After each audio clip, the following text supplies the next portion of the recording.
ఎన్సీఆర్టీకి అంతేనండి. Right right నానా right. ఒక్కసారి జై శ్రీరామ్, జై శ్రీరామ్.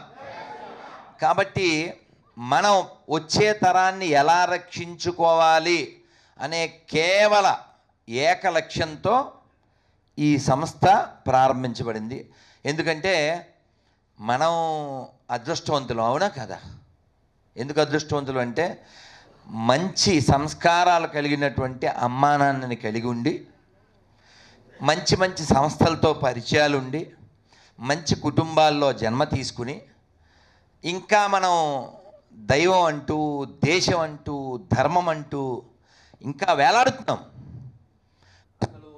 ఇలాంటి స్పృహే లేకుండా చాలా నిస్పృహతో ఉదయం మేము మా ఒక షార్ట్ ఫిల్మ్ కోసమని బయలుదేరి ఈ పబ్లిక్ పరిస్థితి తెలుసుకోవడానికి వెళ్తే 23 ఏళ్ల యువకుడు, వాడి అభిప్రాయం ఏం జీవితం అంతా అంటే వాడు బాగా సామాన్య భాషల్లో ఏదో చెప్పాడు, ఏదో నాకిపోయింది ఇలాంటి పదాలు వాడి. 23 ఏళ్ళకి ఏమిట్రా అంటే ఏం చెప్తాం అంటే అలాంటి స్థితి రాకూడదుగా. 70 ఏళ్ళు వచ్చినా 80 ఏళ్ళు వచ్చినా చాలా ఉత్సాహంతో దేశ ధర్మాల కోసం. మీ వయస్సు 74 ఏళ్ళ యువకుడు ఆయన.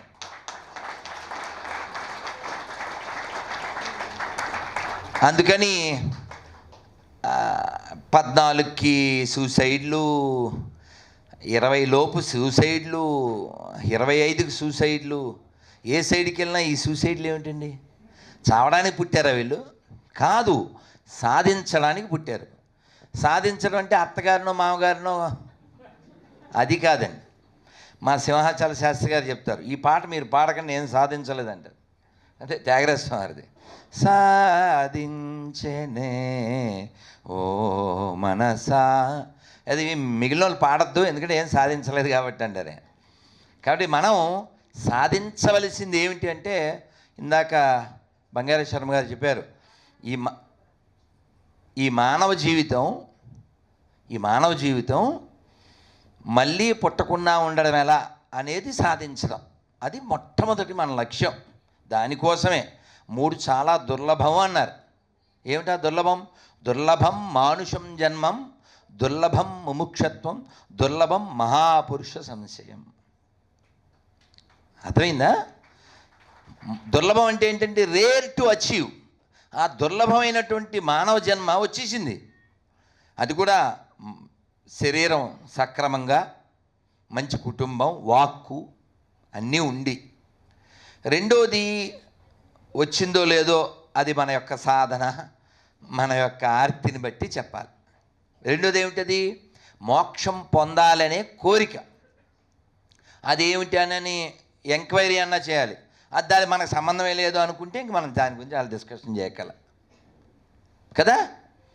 మోక్షము గలదా భువిలో జీవన్ముక్తులు గాని వారలకు మోక్షము గలదా. కాబట్టి మోక్షం పొందాలి, మోక్షం పొందే తీరాలి, లేకపోతే ఇది పడిపోతుంది. పడిపోయిన తర్వాత నిన్నెవ్వడు పేరు చివరుండే తోకలతో పిలవరో. మట్టి నువ్వెవరైనా. అందుకని ఈ శరీరం పడిపోయిన తర్వాత నీకు ఏ గుర్తింపు రాదు, లేదు, అయిపోయింది. అందుకని ఇది పడిపోయే లోపల మనం పొందవలసిన దానికోసం ప్రయత్నం అన్నా చేయాలి. అది 2 ప్రయత్నం. ఇంకా టైం ఉందని మాత్రం అనుకోకండి. మళ్ళీ రిక్వెస్ట్ చేస్తున్నాను, మిమ్మల్ని బతిమాలుతున్నాను. 30, 40, 50, 60, 70, 80 వచ్చిన ఇది కూడా మన సింహాచల శాస్త్రి గారే జోక్ చేస్తుంటారు హరికథలో. 80 ఏళ్ళోడి దగ్గరికి ఎవడు వెళ్తే, ఏంటి ఆ పక్క వీధిలో నాకంటే పెద్దోడు ఉన్నాడు వాడిని చూసిరా అంటాడు. పోనీ 90 ఏళ్ళోడి దగ్గరికి వెళ్తే ఇదే డైలాగు. 100 ఏళ్ళోడి దగ్గరికి, ఎందుకంటే వీడు ఎప్పటికీ నవయవనాన్ని ఫీల్ అవుతుంటాడు కదలలేకపోయినా. ఎప్పుడో రాజుగారి దగ్గర మంత్రి మాట్లాడుతూ, ఈ ఇంద్రియాలు వయసుకు సంబంధం లేదండి, ఎవడైనా పీడిస్తుంటాయి అన్నంట. అది ఎలాగా? వృద్ధాప్యం వస్తే అవి కూడా ముసలి అవుతాయి అన్నారు రాజుగారు. సరే మీరు వినరుగా, నండి మీ అందమైన మీ అమ్మాయిని తీసుకుని రండి అని ఈ రాజుగారు అమ్మాయితో పాటు రేపో మాపో వెళ్ళిపోతాడనే ఐసీయూలో వాడి దగ్గరికి తీసుకెళ్ళారు.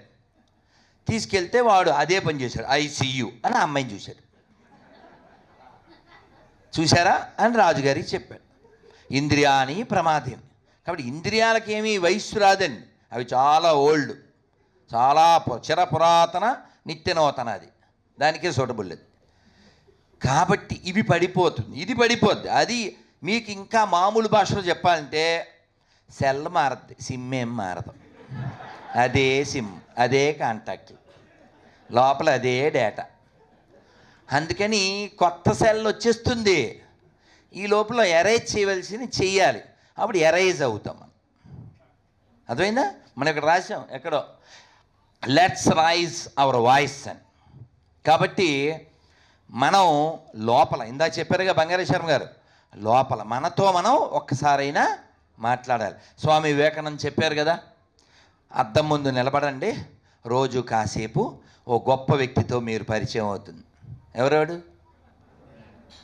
అందుకనే మనం అంతరిక్షంలో ప్రయాణం చేసినా చేయకపోయినా పర్లేదు, కానీ అంతర్ముఖ ప్రయాణం చెయ్యాలి. రోజు చేసే ప్రయాణం అంతర్జాల ప్రయాణం, అదొక్కటే. రోజు నేను బుక్ చదువుతాను అన్నోళ్ళు చేస్తాను. తెలుసా బుక్ పేరు మీకు? అదే ఫేస్బుక్. అదే, ఏది వేరే అనుకున్నారేమో మీరు. ఫేస్బుక్, రోజు చదివే బుక్ ఏంటి? ఫేస్బుక్. ఫేస్ మీద పెట్టుకుని చదివే బుక్. సో ఆ బుక్కు మన నిద్ర చెడగొడద్ది. కానీ ఇప్పుడు మేమిచ్చిన లేదు మీ ఇంట్లో ఉన్న బుక్కు మన లోపల నిద్రాణమైన ఉన్న స్థితిని నిద్రలేపుతుంది. అందుకే చదవండి చదవండి చదవండి, మనవి చదవండి, ఇతరులు కూడా చదవండి. నేను గొర్రెలు వస్తే ఎలా నరగలుగుతున్నాను ఒక్క ప్రశ్నతో. మామూలుగా కాదుగా, ఎంత దారుణంగా తిడతానో. తిట్టమంటే వ్యక్తిగత దోషం కాదు, మరి మీకు తెలుసు ఆ కటుత్వం. నువ్వు ఒక్క నాన్నకే పుడితే వెంటనే ఫోన్ చేసి వాడి పేరు చెప్పు అంటాను. తిట్లు ఏమన్నా ఉన్నాయి ఇందులో? తిట్లేం లేవుగా. ఒక్కడు కూడా ఫోన్ చేయడు. ఎందుకు చేయడు? వాళ్ళ నాన్న పేరు చెప్పాల్సి వద్ది. చెబితే ఏమవుద్ది? అంతకుముందు నేను వాడిన డైలాగే వాడతా. చెప్పానా వీడు కూడా మనకే పుట్టాడు అంట. వాడు ఏమైపోవాలి ఇప్పుడు? సురేషు వాడు నన్ను ఎన్నో మాటలంటూ మెసేజ్ పెట్టేశాడు. నేను చెప్పాను, ఇదే చెప్పా. మా నాన్నగారి పేరు, మా అమ్మగారి పేరు నేను నమ్మిన గ్రంథాల్లో ఉంటాయి. నా పేరు సుందరకాండలో ఉంది, నా పేరు బ్రహ్మాండ పురాణంలో ఉంది, నా పేరు విష్ణు సహస్రనామంలో ఉంది. మరి నీ పేరు ఎక్కడ ఉంది? సురేష్, అది కూడా మా దగ్గరే ఉంది. ఎందుకని నువ్వు కూడా మాకే పుట్టావు కాబట్టి. సాంబశివ మాకే పుట్టావు కాబట్టి. సతీషు మాకే పుట్టాడు కాబట్టి. కాబట్టి వీళ్ళకి వీళ్ళ మతం గుర్తుంది కానీ గతం గుర్తులేదు. అది గుర్తు చేయడానికి నేను ఉన్నా.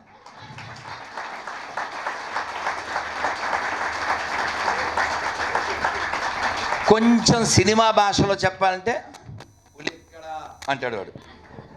తెలుసుగా? వాడు వెంటనే ఏమి ఇచ్చాడు రిటార్డు?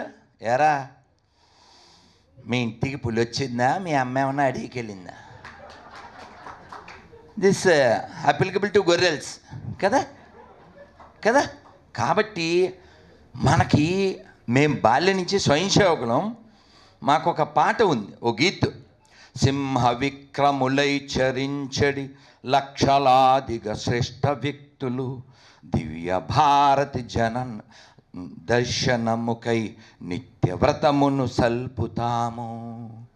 మాతృమూర్తి పదాల ముందర మోకరిల్లిన యువకులం, సాధనా పదమందు నిలచిన స్వయం సేవకులం మనం. భారతిని సేవించుదాము, భాగ్యమును సాధించుదాము. నవ్యయుగ నిర్మాణ పదమున సోదరుల నడిపించుదాము. భవ్య భారతి దర్శనముకై నిత్యవ్రతమును సల్పుదాము. ఎప్పుడండి? 92 ఈ 32 ఏళ్ల క్రితం విన్నది పాడింది. ఇంకా ఎలా పాడగలుగుతుందంటే నా హృదయంలో ఆ జ్వాల అలాగే ఉంది కాబట్టి ఎప్పుడైనా నిప్పులో పడి ఇది కాలిపోవచ్చు, ఇది ఆరిపోవచ్చు, మన జ్వాల మాత్రం ఆరిపోకూడదు.